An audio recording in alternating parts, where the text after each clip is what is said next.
ready to tango. Well, maybe not literally.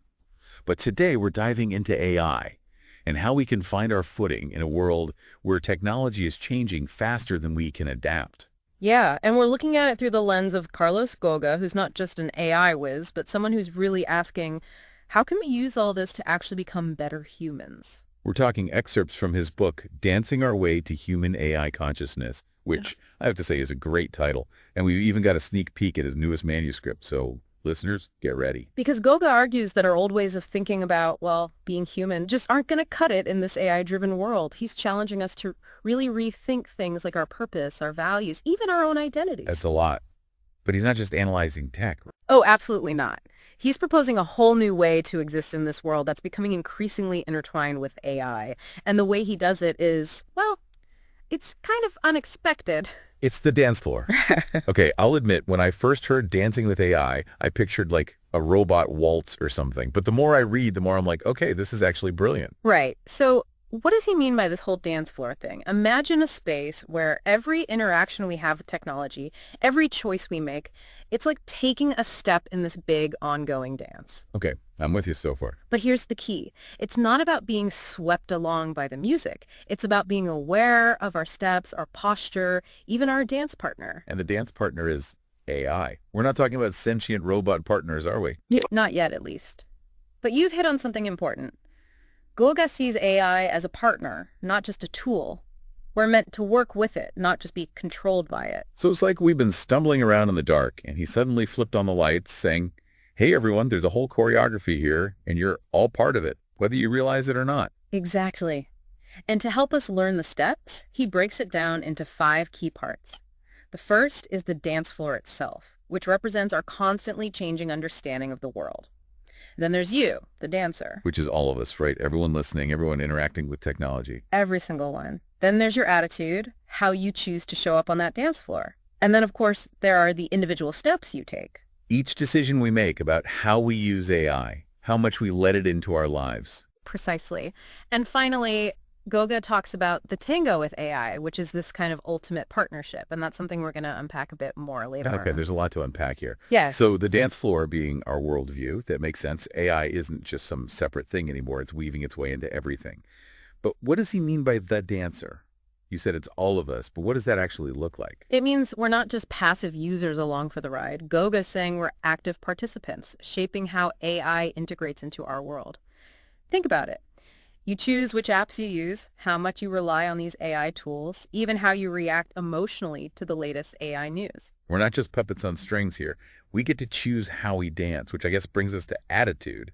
That feels big. Is he saying that if I approach AI with, like, suspicion, it's going to sense that and spit out biased results? Maybe not quite that directly, but it's true that our mindset going in really does matter. Goga talks a lot about approaching AI with ethical alignment and conscious love. Okay, now before anyone rolls their eyes at the love part, hear him out. Because he's got a point. It's like this. If we only focus on the negatives, the risks, the what-ifs, if we assume the worst, we're more likely to actually create systems that reflect those fears. It's like if you walk into a party absolutely convinced that everyone hates you, chances are you're not going to make a lot of friends, right? But if you go in open-minded, interested, maybe even a little excited to meet people, you might be surprised by who you connect with. Exactly. And it's those connections where Goga's footsteps come in. Each choice we make, whether it's to try a new AI tool or to hit pause and ask some tough questions or to set some healthy boundaries, those are all deliberate steps that shape the direction of the dance. So it's less about, like, memorizing some complicated AI algorithm and more about being intentional with how we use tech in our everyday lives, right? Like maybe choosing to spend an hour working on a creative project instead of getting sucked into another AI-generated news spiral. Exactly, because ultimately it's that self-awareness that makes us better dancers, and it's that self-awareness that leads to this final fascinating concept, the tango with AI. Okay, so you said we'd circle back to that. Tango's all about connection, trust, those really intricate steps. But how does that translate to, our relationship with AI? I think this is where I need some more guidance. It's about letting go of that old us versus them story we tell about humans and machines. Goga's Tango is all about recognizing that AI isn't just here to automate things. It can actually help us amplify what makes us human. Okay, so less Terminator, more like Right. Fred Astaire with a really, really smart dance partner. I like the sound of that. But you're right, tango does take two. So if AI is one partner, who are we in all of this? I feel like that's where this whole 5 levels of the self thing comes in, right? And honestly, this is the part where I start thinking, okay, I need a whiteboard and like 5 different colored markers to really wrap my head around this. Haha, no whiteboard needed. It's not about memorizing a bunch of labels. It's more about recognizing the different, I don't know, facets that we each bring to this dance floor. Like we've got the energetic level, the physical, the emotional, the mental, and the situational. Okay, I'm scribbling down notes as fast as I can. So let's start with level 1. This energetic self. What does that even mean? Am I supposed to start my day with like AI-powered yoga and a green smoothie? Think of it more like this.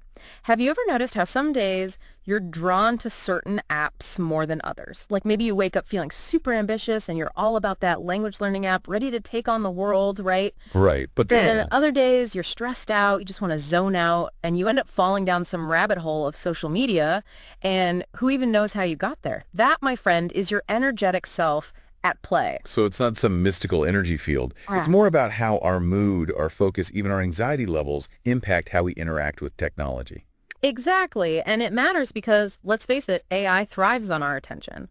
So the more aware we are of our energetic state, the more we can consciously choose where we focus that energy instead of letting some algorithm dictate our every click and scroll. So like if I'm feeling totally fried, maybe stepping away from the computer and going for a walk is a better dance move than, I don't know, firing up another AI productivity tool, right? You got it. You're leading the dance, not letting it lead you. Okay, so that's the energetic level. Next up is the physical self. And on one hand, this one might seem kind of obvious, right? Our bodies impact how we feel, how we think. Yeah, it's not exactly rocket science that hunching over my laptop for 8 hours straight while mainlining coffee and then wondering why I can't focus on a complex AI article might not be the best strategy. You're getting it, but it's more than that. What we're talking about is recognizing that our physical well-being directly influences our brain power. If we're serious about dancing with AI, we need to prioritize things like sleep, moving our bodies, eating food that fuels our brains. Can't expect to tango all night if we're running on fumes and haven't slept since Tuesday. Makes sense. All right, up next, the emotional self. And I have a feeling this is where things get really interesting. Buckle up, because this is a big one. Think about it. How often do our emotions color how we view AI? One minute, we're all excited about the potential for AI-powered healthcare or education, and the next minute, we're doom scrolling through articles about robots taking over the world. Oh, tell me about it. My news feed is like a roller coaster of AI hype and AI apocalypse. So how do we even begin to tango with that? By getting a grip on our emotional intelligence. Goga is not saying we should ignore our emotions, but he is saying that we need to recognize how they influence our choices, especially when it comes to AI. If we can hit pause and say, okay, is my excitement or my fear making it hard to see the situation clearly? Then we can make more informed decisions. It's like, don't sign up for that experimental AI therapy app just because you had a bad day, but also don't swear off all AI forever because you had a nightmare about robots last night. Find that middle ground. Exactly. Okay, so we've covered the heart. Now let's talk about the head, the mental self. And this is where it gets really meta, because we're not just talking about, thinking about AI. We're talking about how the very way we think shapes our entire experience with it. Bingo. Goga talks about how the stories we tell ourselves, the beliefs we hold, even if they're subconscious, become self-fulfilling prophecies. If deep down we think all AI is dangerous, well, guess what? We're probably going to focus on the risks and completely miss the potential benefits. But if we approach it with a genuine curiosity, a willingness to learn, our experience will reflect that. It's like choosing which dance steps you're willing to try. If you're convinced you have 2 left feet, you're never going to even attempt the tango, no matter how much you love the music. Exactly. And that brings us to the 5th and final level, the situational self. This one's all about context. Think about how you adjust your behavior depending on where you are, who you're with. Oh, for sure. Like with my friends, I'm all jokes and stories. At work, I'm more reserved, professional, and online. Well, online, I'm basically a meme-sharing machine with a PhD in sarcasm. At least that's what my carefully curated persona would have you believe. Yeah. But I see what you mean. Goga's saying AI just adds this whole other layer of complexity to all of that, right? Right. It's like there's this whole other version of ourselves interacting with AI, and the lines are getting blurrier. So how do we make sure we're not like losing ourselves in this AI-infused world. That's where we have to watch out for those boxes that Goga talks about. Not literal boxes, right? No, not boxes we can actually pack up and move. He's talking about those patterns we fall into, those beliefs that, honestly, can end up limiting us if we're not careful. Right, the lifestyle box, the personality box, and the bias box. He calls those out as the biggest troublemakers when it comes to, really owning our part in this dance with AI. So let's start with lifestyle. What does that even mean in this context? It's about all those structures we build around ourselves, our careers, our relationships, the way we design our lives, even down to where we choose to live. And those structures, they're not bad, but it's easy to get so focused on maintaining them that we don't even realize they might be holding us back. So, say I've always thought of myself as a graphic designer, but AI is now capable of doing a lot of, graphic design.